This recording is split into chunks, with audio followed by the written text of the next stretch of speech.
हालत ये है कि दीदी की सुबह और शाम मोदी को गाली दिए बिना ना शुरू होती है और ना ही खत्म होती है। और दीदी क्या क्या बोल रही है, उन्होंने सिर्फ इस चुनाव में कैसे गाली दी है, ये मैं आज बंगाल के लोगों के सामने, देशवासियों के सामने और अपने आप को बुद्धिजीवी मानने वालों के सामने भी दोहराना चाहता हूं। 19 मार्च को दीदी ने कहा कि वो मोदी का चेहरा नहीं देखना चाहती।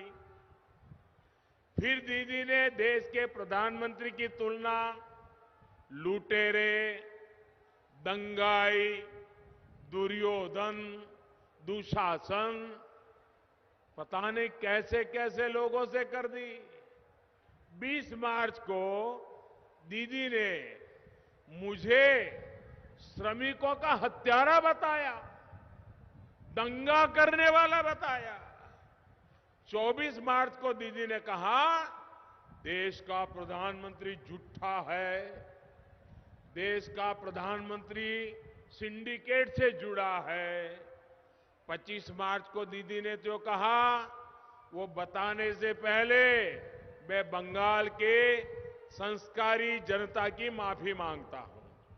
यहां के लोग संस्कारी हैं, यहां के लोग विवेक बुद्धि वाले हैं, इसलिए उस बात को बोलने से पहले मैं बंगाल की महान परंपरा, बंगाल की महान जाति, उनकी माफी मांग करके फिर मैं बोलता हूं।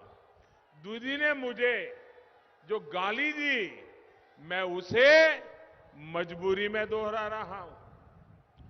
25 मार्च को दीदी ने कहा, देश के प्रधानमंत्री को कहा, जो उनको दीदी के सिवा और कुछ नहीं कहता है, ज्यादा से ज्यादा 2 बार बोलता हूं, दीदी, ओ दीदी। दीदी ने क्या कहा, मुझे ऐसा नहीं बोलना चाहिए लेकिन मेरी मजबूरी है। दीदी ने क्या कहा, दीदी ने कहा तुम साला खुनी का राजा, खुनी का जमींदार, तुमने सारे पैसे लूट लिए।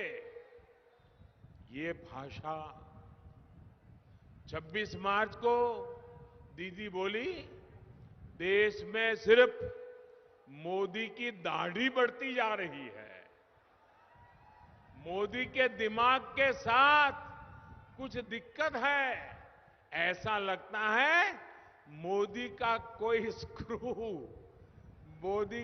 स्क्रू ढीला हो गया है। देखिए बंगाल में 10 साल जो मुख्यमंत्री रही वो क्या बोल रही है।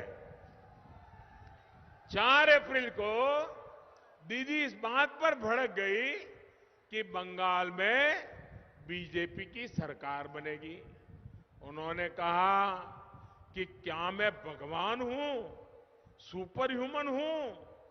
12 अप्रैल को दीदी ने कहा जहां मैं जाता हूं वहां दंगे होने लगते हैं।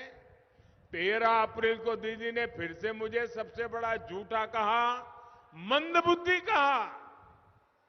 ये लिस्ट बहुत लंबी है, मैंने कुछ ही गालियां जरा आपके सामने प्रस्तुत की है। भाइयों और बहनों, दीदी की गालियों से मुझे कोई दिक्कत नहीं है। दीदी, आप मुझे जितना कोसना है कोसिए, जितनी गाली देनी है दीजिए, लेकिन कम से कम बंगाल की महान परंपरा को, बंगाल की महान संस्कृति के, उसको, बंगाल के कल्चर को मेहरबानी करके मत भूलिए। देश की जनता बंगाल की समृद्ध विरासत, यहां के लोगों की वाणी, वर्तन, उस पर गर्व करती है।